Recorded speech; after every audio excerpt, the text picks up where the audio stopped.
जसे जसे आपण मोठे होतो तसं तसं ती जाणवायला सुरू होते की आपले बाबा आपल्यावर नाही आहेत तर ही एक वेगळी गोष्ट आहे. फायनान्शियली आपल्याला बऱ्याच गोष्टी जमत नाहीत. तर माझ्या पूर्वजांमध्ये कोणी म्युझिक ही गोष्ट केली नव्हती. तेव्हा मी खूप बिगिनर म्युझिक बनवायचं, खूप साधं म्युझिक बनवायचं आणि तेव्हा सगळे मित्र मला बोलायचे, "तू हे जे बनवतोयस हे काय उपयोगाचं नाही, हे काय नाही होत ह्याच्याने, अभ्यासावर लक्ष दे किंवा दुसरं काहीतरी कर." नमस्कार, माझं नाव कृणाल घोरपडे. तुम्ही मला ओळखत असाल क्रिएटेक्स या नावाने. तुम्ही माझे बरेच गाणी ऐकली असतील, माझे रिमिक्सेस ऐकले असतील YouTubeवर, Instagramवर. अ, पण आज जी मी स्टोरी सांगणार आहे माझी, ती तुम्ही कधी ऐकली नसाल. तर मी मूळचा राहणारा विरारमध्ये. मी लहानाचा मोठा तिकडे झालो. मी माझी शाळा, माझं शिक्षण, माझं कॉलेजचं शिक्षण सगळं विरारमध्ये केलं. अ, मी राहिलो, मी मोठा झालो माझ्या आईबरोबर. माझे बाबा काही कारणाने माझ्या खूप कमी वयात ते आमच्यापासून लांब गेले. अ, तर माझं सगळं मोठेपण जे आहे ते माझ्या आईने मला मोठं केलं. या ज्या टाईममध्ये होतं जेव्हा एक बाबा नसणं हे जे एक व्हॉइड तयार होते. ती खूप जेव्हा स्टार्टिंगच्या टाईमाला तेव्हा तुम्हाला एवढी समजून येत नाही की काय आपल्यावर म्हणजे आपले बाबा नाही आहेत. जसे-जसे आपण मोठे होतो तसं-तसं ती जाणवायला सुरू होते की आपले बाबा आपल्यावर नाही आहेत तर आ ही एक वेगळी गोष्ट आहे. फायनान्शियली आपल्याला बऱ्याच गोष्टी जमत नाहीत. तर जे श्रेय मला मोठं करण्यात ते माझ्या आईचं जातं. आणि या माझ्या ग्रोइंग अप स्टेजमध्ये बऱ्याच वेळा असं झालं की अ, आमचे बेसिक गरजा जे असतात ते पूर्ण होतात. जसे स्कूलची फीस भरणं हे सगळं पूर्ण होतं. बट काही-काही पोरं ज्यांना ती एक्स्ट्रा लक्झरी भेटते, पॉकेट मनी किंवा काय, हे असं मला कधी भेटलं नव्हतं.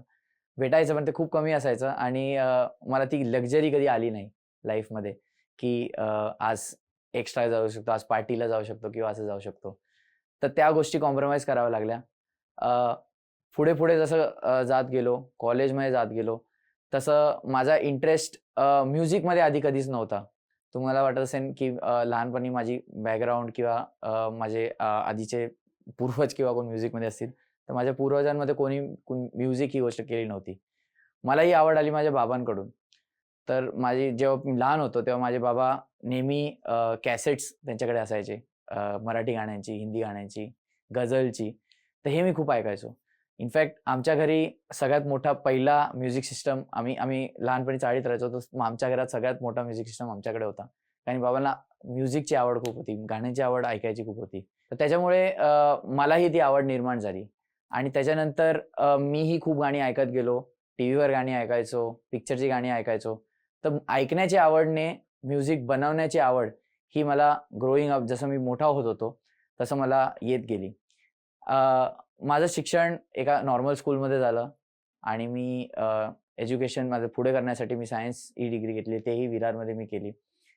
तर तेव्हाही म्युझिकमध्ये काही करायचं असं कधी ठरवलं नव्हतं. कारण की एका मिडल क्लास फॅमिलीमध्ये जेव्हा तुम्ही येता, तुमचे बेसिक गरजा असतात की पैसे कमवले पाहिजेत आणि आपण एक चांगला पगार कमवून घरच्यांना सपोर्ट केलं पाहिजे. ही बेसिक गरज असते. पण म्युझिकमधून ती करता येईल का नाही ही मला कधी वाटलं नव्हतं. म्युझिक शिकणं ही खूप एक्सपेन्सिव्ह खूप महाग गोष्ट असते. तर ते त्या बाजूला जाणं पण कधी परवडायचं नाही. पण शिकत गेलो, बघत गेलो आणि तेव्हा म्युझिक ऐकता-ऐकता एक मोठा डी-जे डेव्हिड गेटा त्याचा कॉन्सर्ट मुंबईमध्ये आला आणि त्याच्या आधी मला वाटायचं डी-जे म्हणजे हे फक्त लग्नात वाजवतात, वरातीत वाजवतात किंवा विसर्जनात वाजवतात. पण मी जेव्हा डेव्हिड गेटाचं एक मुंबईमध्ये तो पहिल्यांदा आलेला आणि त्याच्या कॉन्सर्टचा ॲड बघितली, तर माझ्यासाठी एक नवीन जग ओपन झालं. इलेक्ट्रॉनिक म्युझिकचं. इलेक्ट्रॉनिक म्युझिक हे ते म्युझिक आहे जे बनवायला तुम्हाला कुठलंही वाद्य लागत नाही. तुम्हाला फक्त तुमचा कॉम्प्युटर पाहिजे आणि माझ्याकडे एक कॉम्प्युटर होता.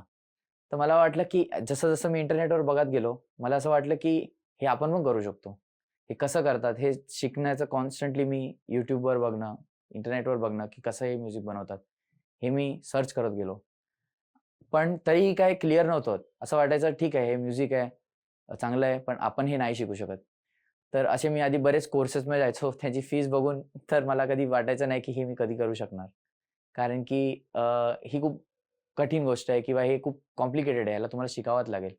पण माझ्या बाबांकडून मी एक गोष्ट शिकलेलो. माझे बाबा ऑर्फनेजमध्ये वाढलेले. त्यांनी त्यांचं सगळं एज्युकेशन एका ऑर्फनेजमध्ये केलं आणि ते मोठे झाले आणि मोठे होऊन इंजिनिअर बनले. ह्याच्याने मला एक शिकायला भेटलं की तुमच्याकडे शिक्षण नसेल जरी, तुम्हाला जे करायचंय तुम्ही ते करू शकता. तुम्हाला अ, अ, स्वतःहून शिकण्यात कोणी थांबवत नाही. तर त्याच्यामुळे मी म्युझिक स्वतःहून शिकण्याचा डिसिजन घेतला आणि मी म्युझिक शिकत गेलो ऑनलाईन इंटरनेटवर. पण तेव्हा काय होत नव्हतं आणि तेव्हा मी खूप बिगिनर म्युझिक बनवायचं, खूप साधं म्युझिक बनवायचं आणि तेव्हा सगळे मित्र मला बोलायचे, "तू हे जे बनवतोयस, हे काय उपयोगाचं नाही. हे काय नाही होत ह्याच्याने. अभ्यासावर लक्ष दे किंवा दुसरं काहीतरी कर.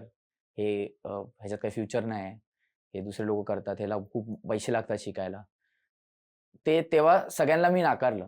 त्या सगळ्यांना मला कधीच पटलं नाही, की हे जे बोलतायत ते खरं बोलतायत किंवा हे असं शिकावंच लागेल किंवा स्वतःहून शिकू नाही शकत असं काही नसतं. तर 11वी-12वी झाल्यानंतर मी इंजिनिअरिंगचा मार्ग निवडला. कारण की इंजिनिअरिंग केल्याने एक चांगला पगार भेटू शकतो, एक चांगली नोकरी भेटू शकते, हे आपल्याला सगळे सांगत असतात आणि ते करण्यासाठी मी इंजिनिअरिंग केलं. पण इंजिनिअरिंग करण्याइतपत पण आमची परिस्थिती नव्हती. म्हणून मी स्कॉलरशिप थ्रू इंजिनिअरिंग केली. स्कॉलरशिपमध्ये ॲडमिशन घेऊन मला माझ्या आईचा तेवढा भार वाचवता आला, की तेवढी फीस भरता नाही आली इंजिनिअरिंगला आणि माझी कमी पैशात इंजिनिअरिंग झाली. तर त्या काळात त्या काळात ही इंजिनिअरिंग मध्ये फीज नाही भरूनही मी डिझाइनमध्ये खूप अ, अ, शिकत गेलो. मला डिझायनिंग स्किल्स येत गेली. कारण की मी लहानपणापासून ड्रॉइंग वगैरे करायचो. तर मी ग्राफिक डिझायनिंग शिकलो आणि मी ऑनलाईन लोकांचे लोगोज बनवणं, लोकांचे अल्बम आर्ट बनवणं, लोकांचं बॅनर्स बनवणं, सोशल मीडिया कव्हर्स बनवणं हे सगळं करायचो. त्याच्याने मला थोडेफार पैसे भेटायला लागले आणि मला वाटायला लागले, की हेही अशी गोष्ट आहे ज्याच्याने मी पुढे जाऊन पैसे कमवू शकतो आणि एक चांगली जॉब घेऊ शकतो. तर या इंजिनिअरिंगच्या काळात मी जेव्हा म्युझिकमध्ये पण लक्ष देत होतो, तेव्हा माझी ह्या गोष्टीत पण खूप आवड होती. पण जसं इंजिनिअरिंग झालं आणि आधी सगळे सांगायचे, "तुम्ही इंजिनिअरिंग केली आणि तुम्हाला लगेच जॉब भेटते किंवा लगेच एक मोठी तुम्हाला पगाराची जॉब भेटेल." असं काही नसतं. ते मला समजलं. तर सगळ्यात आधी मला एक छोटीशी जॉब भेटली. त्याचा पगार 20,000 असेल त्या काळी. तर ते खूप छोटी सॅलरी होती माझ्यासाठी जेवढी मी विचार केलेली, की मी ही डिग्री करून कमवेल. तर त्यात मला माझी डिझाइन स्किल वापरता आली. तर मी काही कंपनीजला डिझाइन सर्व्हिसेस द्यायचो. मी यू-आय-यू-एक्स डिझाइन शिकलो. मी यू-आय-यू-एक्स डिझाइन त्यांच्यासाठी करायला लागलो आणि त्याच्यात मला आवड व्हायला लागली.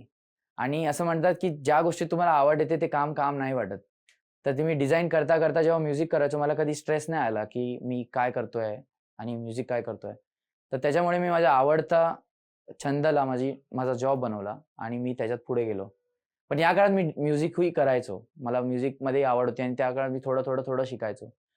ऑफकोर्स मला ते लगेच स्किल ती आली नाही. मला बराच टाईम लागला म्युझिक ही शिकायला.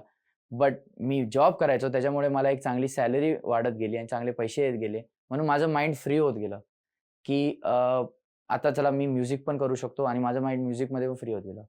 बरेच लोकं क्विट करायचं बोलतात, की आम्हाला काही करायचं तर आम्ही जॉब क्विट करू. तर ही ॲडवाईस मला तरी चांगली नाही वाटली आधी. कारण की तुम्हाला जर एक मिडल क्लास फॅमिलीमधून येता, तुम्हाला एक चांगली फायनान्शियल इन्कम असणं खूप गरजेचं आहे. हे मी शिकलो. आणि त्यानंतर मी म्युझिकवर थोडा माझी आवड होत गेली. कारण की माझी जर आर्थिक स्थिती चांगली होती. त्याच्यामुळे मला म्युझिकमध्ये करण्याचं माइंड फ्री झालं. तर हळू असं म्युझिक करता मी शिकत गेलो आणि नवीन जॉनर बनवत गेलो इलेक्ट्रॉनिक म्युझिकमध्ये. पण आधी जेव्हा मी गाणी बनवायचो, जेव्हा मी शिकताना गाणी बनवायचो, तेव्हा मी ते गाणी बनवायचो जे लोकांना ट्रेंडिंग आहेत, जे लोकं ऐकतायत आणि असं मी बरेच वर्ष केलं. 7 पर्यंत मी फक्त म्युझिक बनवायचो आणि असं गाणी बनवायचो जे दुसऱ्यांना आवडतायत किंवा दुसऱ्यांना आवडतील. पण ह्या काळात मी खूप प्रॅक्टिस करत गेलो म्युझिकची. पण त्या म्युझिकचं काही झालं नाही. मला बऱ्याच लोकांनी सांगितलं, "तू एवढं म्युझिक प्रोड्यूस करतोय, त्याचं काही होत नाही. त्यापेक्षा तू काहीतरी दुसरं कर. हे कोण ऐकणार नाही किंवा हे तू इलेक्ट्रॉनिक म्युझिक बनवतो, हे कोण ऐकणार नाही. तू असल्या टाईपचं म्युझिक बनव, हे लोकं ऐकतील." बट कुठे ना कुठे मला वाटत गेलं, की जर मी माझं जॉब आणि माझं एक आर्थिक म्हणजे जिथून मला पैसे येत आहेत तिथून मी ब्रेक घेऊन जर मी काहीतरी दुसरं करतोय, तर मला असं काहीतरी करायला आवडेल जे मला आवडतं. मला असं काही करायला नाही आवडेल जे मी रिजेक्ट करेल माझ्या मनाला, की हे मी मुद्दामून करतोय किंवा अशासाठी करतोय की जस्ट बिकॉज कोणतरी त्याला ऐकेल. बट मला जे स्वतःला आवडतं त्याच्यात मी चूज केलं. आणि अशा जर्नीमध्ये जेव्हा काही नव्हतं होत म्युझिकमध्ये, तेव्हा मी सोशल मीडियावर मराठी गाण्यांचे रिमिक्स टाकायचे चालू केले. आधी मी काही प्लॅन नव्हता केला, की मी ह्याचं काय करणार आहे, ह्याचं काय पुढे जाऊन होणार आहे, काही नव्हतं. बट जस्ट मला ते आवडायचं आणि मी एक एक रील टाकली, दुसरी रील टाकली. त्याच्यावर काही व्ह्यूज नाही आले. पण मला एक समजलं, की मला हे आवडतंय आणि मला हेच करायचंय. तर हळू मी अशी गाणी बनवत गेलो. मग 4थ्यांदा, 5व्यांदा एक गाणं मी केलेलं जे रिमिक्स केलेलं लहान बाळांचं जे मामाच्या गावाला जाऊया त्याचं मी एक house remix like EDM remix बनवलेलं. ते मी Instagramवर टाकलं आणि बऱ्याच लोकांनी त्याला बघितलं. एवढंच बघितलं की मी एवढं त्या लोकांनी बघितलं की मी दुसऱ्या दिवशी जेव्हा उठलो तेव्हा त्याच्यावर खूप सारे व्ह्यूज होते आणि बऱ्याच लोकांनी त्याला शेअर केलेलं. तेव्हा मला हे समजलं की जेव्हा तुम्ही काही गोष्ट मनापासून बनवता, तेव्हा गरजेचं नाही लोकं त्याला काय जज करताय किंवा काय करताय. तुमची प्रेक्षक जी आहे ते तुम्हाला सांगेल, की त्यांना ते आवडतंय का नाही. कारण की तुम्ही त्यांच्यासाठी बनवताय. तुम्ही 4-5 लोकांसाठी नाही बनवताय जे तुम्हाला सांगतील हे काय चांगलं आहे की हे वाईट आहे. तर मी प्रेक्षकांवर फोकस करणं जास्त चालू केलं. त्या दरम्यान मला एक अ, सुच अ, मी मी सॉरी त्या दरम्यान मला एक गोष्ट ऑब्झर्व्ह झाली, की मराठी गाणी जास्त क्लबमध्ये वाजत नाहीत.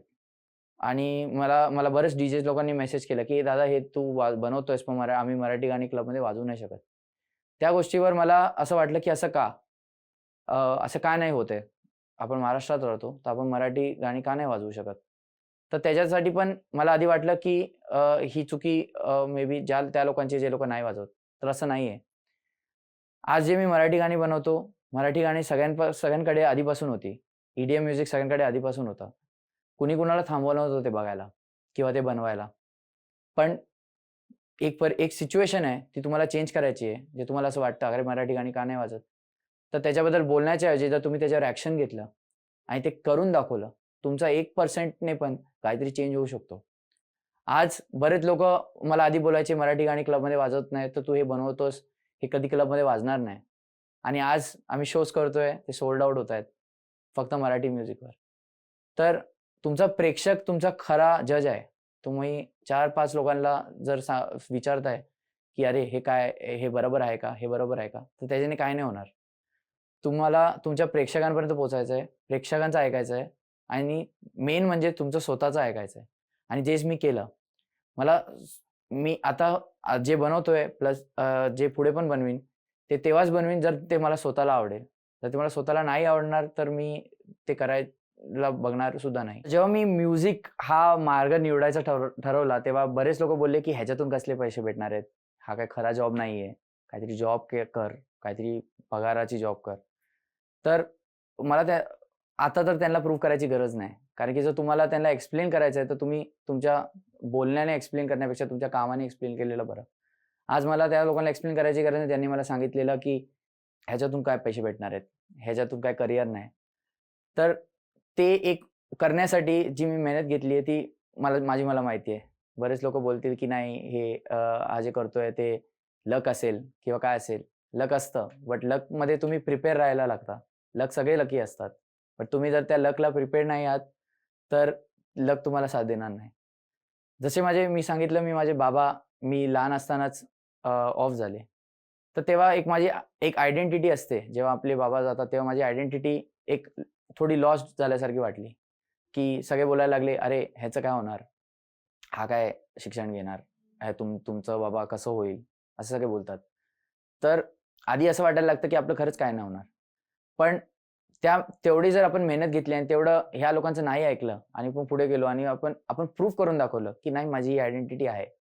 तर आता सगळे बोलतील, की "हां, आम्ही याला ओळखतो. अरे हां, आम्ही याला लहानपणापासून ओळखतो." तर ही गोष्ट तुम्हालाच करावी लागते. कोणी येऊन तुम्हाला ते करून देणार नाही.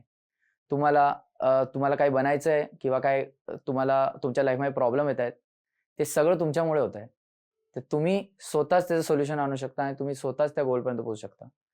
कोणी तुम्हाला हेल्प करायला येऊ, नाही येऊ, काही फरक नाही पडत. पण जर तुम्ही ठरवलं तुम्हाला करायचं आहे तर ते होईल. हा व्हिडिओ आपल्याला कसा वाटला हे आम्हाला कमेंट सेक्शनमध्ये कळवा आणि आपल्या मित्रांसोबत शेअर करायला विसरू नका.